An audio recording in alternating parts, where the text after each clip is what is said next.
নমস্কাৰ প্ৰিয় শ্ৰোতা দৰ্শক সকলোৰে প্ৰত্যেকটো দিন শুভ হওক মংগলময় হওক তাৰ কামনাই আৰম্ভণি কৰিছোঁ বিশেষ ৰাশিফলৰ যি বিশেষ ৰাশিফল আপোনালোকে চাই আহিছে পূৰ্বৰ পৰাই কেএমএছ এষ্ট্ৰলজি আৰু কেএমএছ ৰাশিফল এই দুটি ইউটিউব চেনেলৰ জৰিয়তে ফেচবুকত আপোনালোকে কেএমএছ এষ্ট্ৰলজি চাৰ্চ কৰি চাব পাৰে ফেচবুকতো আমাৰ যোগাযোগৰ সবিশেষ পাব আৰু আমাৰ যোগাযোগৰ সবিশেষ পাব কেএমএছ এষ্ট্ৰলজি কেএমএছ ৰাশিফল চেনেলৰ ডেছক্ৰিপশ্যনত সবিশেষ দিয়া আছে কি ধৰণে এজন ব্যক্তিৰ জন্মকুণ্ডলী চাব পৰা যায় গ্ৰহ নক্ষত্ৰৰ কথাখিনি জানিব পৰা যায় গ্ৰহ নক্ষত্ৰৰ গতিবিধি অনুযায়ী কি ধৰণে গ্ৰহৰ প্ৰতিকাৰ কৰিব পাৰে তাৰ বিষয়েও জনোৱা আছে চাই ল'ব পাৰে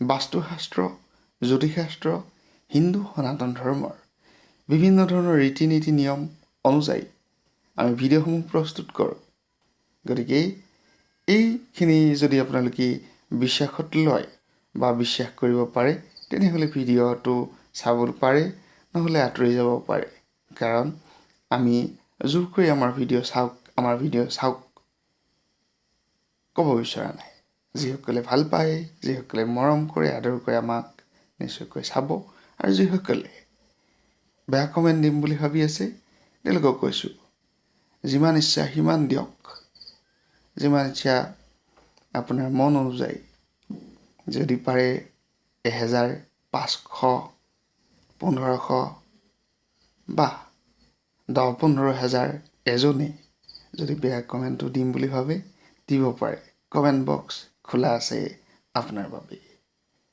জনাব বিচাৰিছোঁ বিশেষ যি বুধাদিত্য ৰাজযোগ আৰু আয়ুষ্মান ৰাজযোগ প্ৰস্তুত হৈছে বুধাদিত্য ৰাজযোগ আৰু আয়ুষ্মান ৰাজযোগত বিশেষভাৱে উন্নতিৰ দিশত কোনো ৰাশি আছে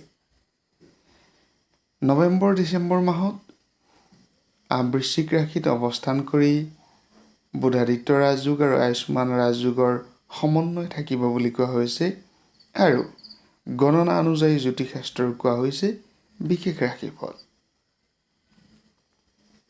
আমি যদি ক'ব বিচাৰোঁ এটা গ্ৰহৰ পৰিৱৰ্তনত বা এটা নক্ষত্ৰৰ পৰিৱৰ্তনত প্ৰত্যেকটো ৰাশিৰ ওপৰত পৰিৱৰ্তন আহে ভাগ্যৰ ক্ষেত্ৰত পৰিৱৰ্তন আহে কৰ্মৰ ক্ষেত্ৰত পৰিৱৰ্তন আহে আৰু জীৱন ধাৰণ প্ৰণালীৰ ক্ষেত্ৰতো পৰিৱৰ্তন আহে যি ধৰণে প্ৰত্যেকটো ঋতুতেই আমি জীৱন ধাৰণ প্ৰণালীবিলাক সাল সলনি কৰিবলগীয়া হয় যেতিয়া বহাগৰ মাহ আহে তেতিয়া পৰাই আমি কিছু বস্ত্ৰৰ ক্ষেত্ৰত পাতল বস্ত্ৰ পৰিধান কৰিব লাগে বা আমি জেঠ মাহৰ পৰা ফেন ব্যৱহাৰ কৰিব লাগে আৰু ঠাণ্ডাৰ দিনত কম্বল ব্যৱহাৰ কৰিব লাগে যিধৰণে সাল সলনি থাকে ঠিক তেনেধৰণেই সাল সলনি হয় গ্ৰহৰ পৰিৱৰ্তন হয় আৰু গ্ৰহৰ পৰিৱৰ্তনত প্ৰত্যেক ৰাশিৰ ওপৰত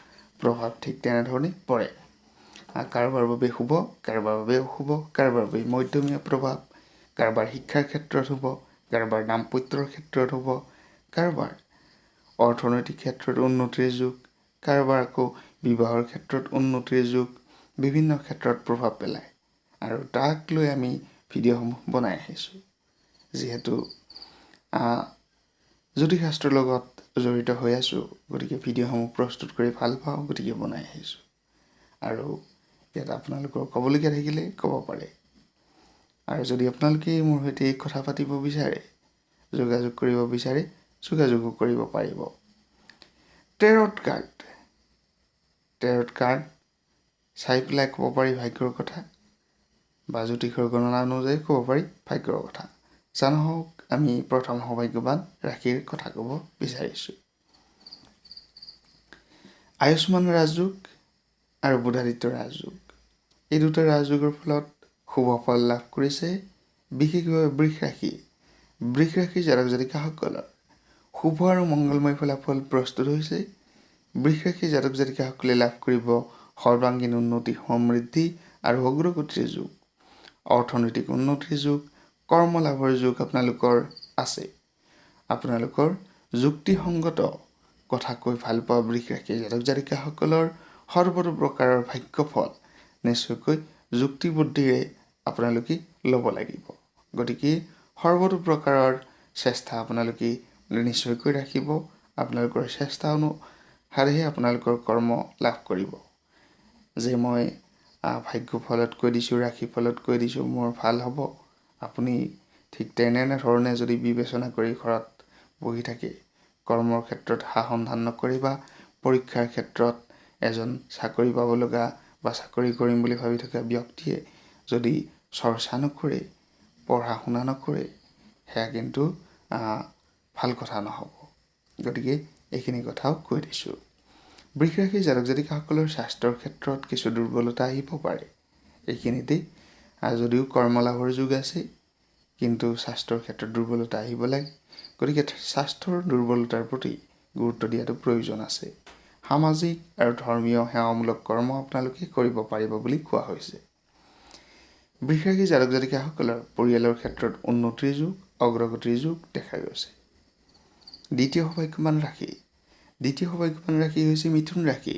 মিথুন ৰাশিৰ জাতক জাতিকাসকলৰ টেৰট কাৰ্ড গণনা অনুযায়ী কোৱা হৈছে বিশেষভাৱে মানসিক চাপমুক্ত হ'ব। এই সময় শুভ সময় নৱেম্বৰ-ডিচেম্বৰ মাহ। নৱেম্বৰ-ডিচেম্বৰ মাহত দাম্পত্য সংক্ৰান্তীয় সমস্যাৰ পৰা সমাধান লাভ কৰিব আৰু বিশেষভাৱে নতুন কৰ্মৰ ক্ষেত্ৰত উন্নতি অগ্ৰগতিৰ যুগ দেখা গৈছে। আহিছোঁ তৃতীয়টো সৌভাগ্যৱান ৰাশিলৈ। তৃতীয় সৌভাগ্যৱান ৰাশি হৈছে কৰ্কট ৰাশি। কৰ্কট ৰাশিৰ জাতক জাতিকাসকলৰ শুভ মংগলময় ফলাফল দেখা গৈছে। আয়ুষ্মান যুগ, বুধাদিত্য ৰাজযোগ আপোনালোকৰ বাবে খুব লাভান্বিত বা শুভ সময় লৈ আহিছে।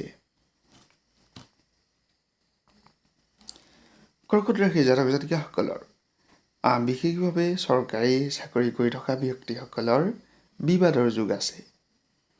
বিবাদৰ পৰা সাৱধানতা অৱলম্বন কৰাটো প্ৰয়োজন, যিসকলে চৰকাৰী কাম কাজৰ লগত জড়িত হৈ আছে। আৰু ব্যক্তিগত কৰ্মচাৰীসকল বা কাম কৰি থকাসকল বা কৰিব বিচৰাসকল, তেওঁলোকৰ বাবে কিন্তু কৰ্মলাভৰ যুগ বা চাকৰি লাভৰ যুগ দেখা গৈছে। গতিকে কৰ্কট ৰাশিৰ জাতক জাতিকাসকলৰ অৰ্থনৈতিক উন্নতিও আহিব, অগ্ৰগতিও আহিব, সম্ভাৱনা আছে।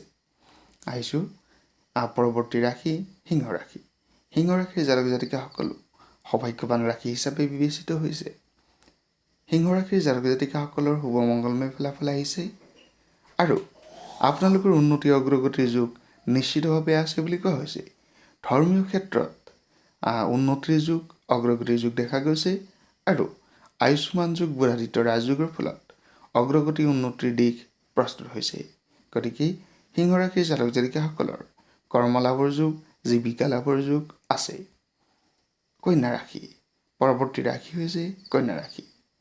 কন্যা ৰাশিৰ জাতক জাতিকাসকলৰ শুভ মংগলময় ফলাফল আছে আৰু আপোনালোকৰ বাবে নতুন কৰ্মত মনোনিৱেশ কৰিবলৈ সুবিধা পাব বুলি কোৱা হৈছে আৰু বিশেষভাৱে এই সময় শুভ সময় বুলি কোৱা হৈছে নৱেম্বৰ-ডিচেম্বৰ মাহ।